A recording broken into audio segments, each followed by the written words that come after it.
الحمد لله نحمده ونستعينه ونستهديه ونستغفره ونؤمن به ونتوكل عليه ونعوذ بالله تعالى من شرور أنفسنا ومن سيئات أعمالنا من يهده الله فلا مضل له ومن يضلله فلا هادي له ونشهد أن لا إله إلا الله وحده لا شريك له ونشهد أن محمدا عبده ورسوله أما بعد فأعوذ بالله من الشيطان الرجيم بسم الله الرحمن الرحيم فطرة الله التي فطر الناس عليها لا تبديل لخلق الله۔ قابل قدر بزرگوں، محترم بھائیوں اور عزیزوں، اللہ عز و جل کا لاکھ لاکھ شکر و احسان ہے کہ اس نے ہمیں مسلمان بنایا اور ایمان کی دولت عطا فرمانے کے بعد اعمال صالحہ کی توفیق بھی عطا فرمائی۔ اللہ تعالیٰ نے ہمیں اتنی بے شمار نعمتیں عطا فرمائی ہیں کہ اگر ہم ان کا اپنے دل اور زبان سے مرتے دم تک شکر ادا کرنا چاہیں، پکنے کے برابر بھی شکر ادا کرنے سے غافل نہ رہیں، تب بھی ہم اللہ کی نعمتوں کا شکر ادا نہیں کر سکتے۔ اللہ تعالیٰ نے ارشاد فرمایا وَإِن تَعُدُّوا نِعْمَةَ اللَّهِ لَا تُحْصُوهَا، اگر تم اللہ کی نعمتوں کا شکر ادا کرنا چاہو، جتنی نعمتیں اللہ نے کائنات میں ہمارے لیے بکھیر رکھی ہیں، تب بھی تم شکر ادا نہیں کر سکتے۔ چنانچہ اللہ تعالیٰ نے انہی نعمتوں میں سے ایک قیمتی نعمت ہمیں اولاد کی عطا فرمائی۔ اولاد جس طرح اللہ کی نعمت ہے اور نعمت ہونے کے اعتبار سے اس پر شکر ضروری ہے، یہ تو ہے ہی، لیکن اولاد کا ایک پہلو امانت کا بھی ہے۔ اللہ تعالیٰ نے جو ہمیں اولاد عطا فرمائی ہے وہ ہمارے لیے اللہ کی طرف سے امانت بھی ہے۔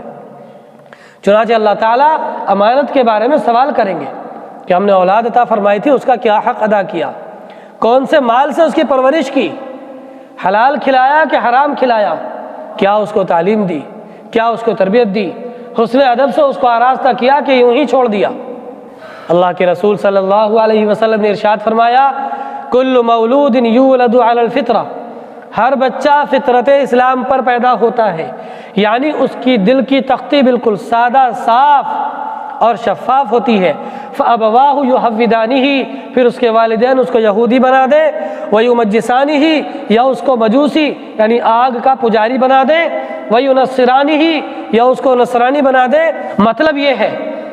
کہ اللہ تعالیٰ جس انسان کو بھی دنیا میں پیدا فرماتا ہے وہ ایک کورے کاغذ کی طرح بالکل صاف شفاف تختی لے کر آتا ہے اپنے دل کی، پھر والدین اس پر جو حروف لکھنا چاہے لکھتے ہیں۔ اللہ تعالیٰ نے قرآن پاک میں ارشاد فرمایا فطرت اللہ التی فطر الناس علیہا، لوگو اللہ کی فطرت کو لازم پکڑو، اللہ کی فطرت کو اختیار کرو، یعنی جس طرح اللہ تعالیٰ نے تمہاری تختی کو صاف اور شفاف بنایا ہے اس کو اسی طرح صاف اور شفاف رکھو، اس پر اگر کچھ حروف لکھے جائیں تو وہ لکھے جائیں جو اللہ کو پسند ہیں، اگر اس پر کچھ حرکات و سکنات ثبت ہوں تو وہ ہوں جن سے اللہ راضی ہوتا ہے۔ یہ اللہ تعالیٰ قرآن پاک میں ہمیں پیغام دیتا ہے اور نبی پاک صلی اللہ علیہ وسلم نے اپنی احادیث میں ہمیں تعلیم دی ہے۔ اگر ہم والدین ہیں تو ہمارے بچے کس رخ پر جا رہے ہیں،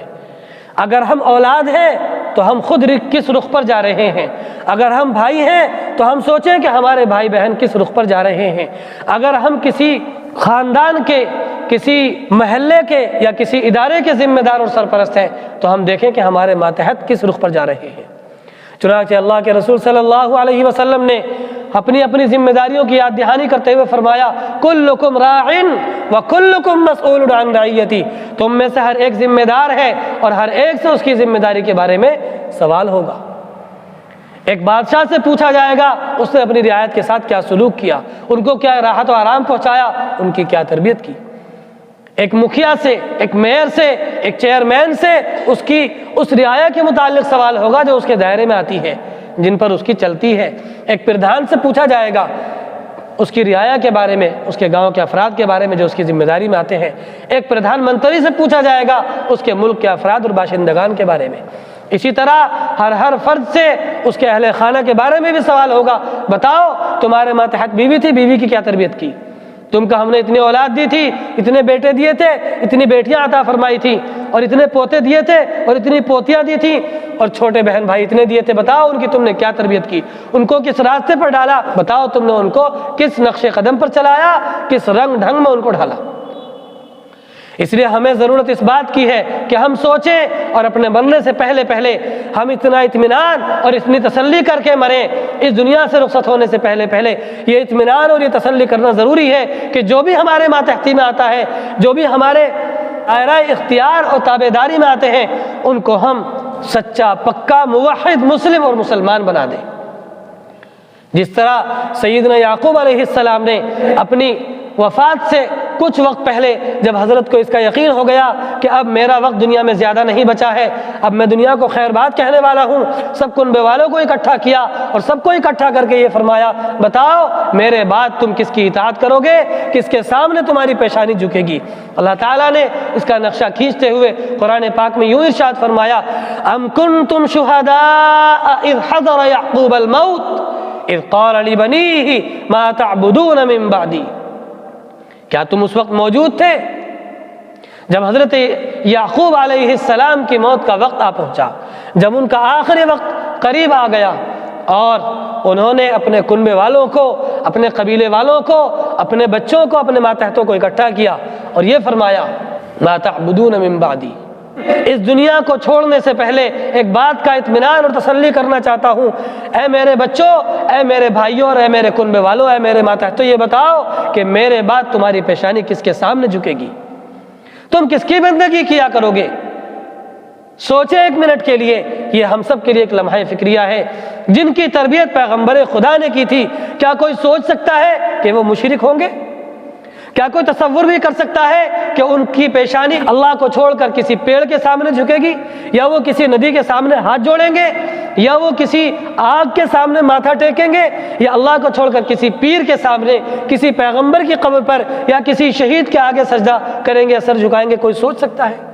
ہرگز نہیں۔ لیکن وہ پیغمبر تھے، پیغمبر وہاں سے دیکھتا ہے جہاں سے امت کی نگاہیں جا کر رک جاتی ہیں، دماغ کام کرنا بند کر دیتا ہے، سوچ تھک کر رک جاتی ہے۔ چنانچہ انہوں نے سوال کیا کہ میرے بچوں، مجھے یہ بتاؤ، یہ تسلی کر دو کہ میں اس دنیا سے جانے والا ہوں، میرے بعد کس کی بندگی کرو گے؟ سب نے ایک زبان ہو کر کہا تھا، قالوا نعبد الہک و الہ آبائک ابراہیم و اسماعیل و اسحاق الہ واحدا۔ ہم صرف اور صرف ایک اکیلے خدا کی بندگی کریں گے، ہم مشرک نہیں بنیں گے، ہم پیروں کے سامنے سجدہ نہیں کریں گے، ہم آگ کے سامنے سر نہیں جھکائیں گے، ہم ندیوں کے آگے ہاتھ نہیں جوڑیں گے، ہم پیڑوں کے سامنے سر نہیں جھکائیں گے، ہم چڑھتے سورج کی یا چاند کی عبادت نہیں کریں گے۔ نعبد الہ کا، ہم عبادت کریں گے آپ کے خدا کی، اس خدا کی جو آپ کے آباء و اجداد کا، آپ کے پرکھوں کا، آپ کے بزرگوں کا بھی خدا ہے۔ ابراہیم، سیدنا ابراہیم علیہ السلام کا خدا وہی ہے، سیدنا اسحاق علیہ السلام کا خدا وہی ہے،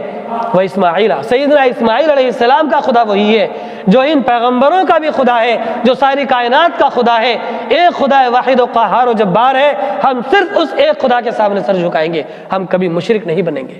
الہ واحدہ ونحن لہ مسلمون، ہم اسی کے تابع اور فرما بردار رہیں گے، اسی کے سامنے سر جھکائیں گے، اسی کی مانیں گے۔ ایک پیغمبر ہوتے ہوئے انہوں نے اپنی اولاد اور اپنی نسل سے اس بات کی تسلی کرنا ضروری سمجھا کہ میری نسل، میرے بچے، میرے تربیت یافتہ، میرے ماتحت اور تابع دار میرے بعد مشرک نہیں بنیں گے۔ اس لیے آج ہمارا بھی یہ فرض بنتا ہے کہ ہم اتنی محنت کریں، اتنی کوشش کریں، اس بات کی ضمانت یقینی بنا لیں اور تسلی کر لیں کہ میرے بعد میرے بچے مشرک نہیں بنیں گے۔ اپنے بچوں کو پڑھائیے، ڈاکٹر بنائیے، انجینئر بنائیے، سائنٹسٹ بنائیے، چاند پر بھیج دیجئے، ستاروں پر، مریخ پر کمندے ڈالنے والا بنا دیجئے، لیکن خبردار یاد رکھیے، اتنا اطمینان ہونا ضروری ہے کہ آپ کے بچے ایک ڈاکٹر، ایک ماسٹر، ایک سائنٹسٹ ہونے سے پہلے پہلے سچے اور پکے مسلم ہوں، رسول اللہ صلی اللہ علیہ وسلم کے عاشق حقیقی ہوں، اور اپنے دین اور ملت کی آبرو کے لیے جان قربان کرنے والے ہوں، صحابہ کرام کے نقش قدم پر چلنے والے ہوں۔ اللہ تعالیٰ اس ذمہ داری کا احساس کرنے کی مجھے بھی اور ہم سب کو توفیق اور رحمت فرما دے، اور مرنے سے پہلے پہلے مجھے بھی اور ہم سب کو اپنی آخرت کی تیاری کی اور اپنی نسلوں کی ایسی فکر کرنے کی توفیق عطا فرما دے جیسا کہ فکر کرنے کا حق ہے۔ وما علینا الا البلاغ المبین۔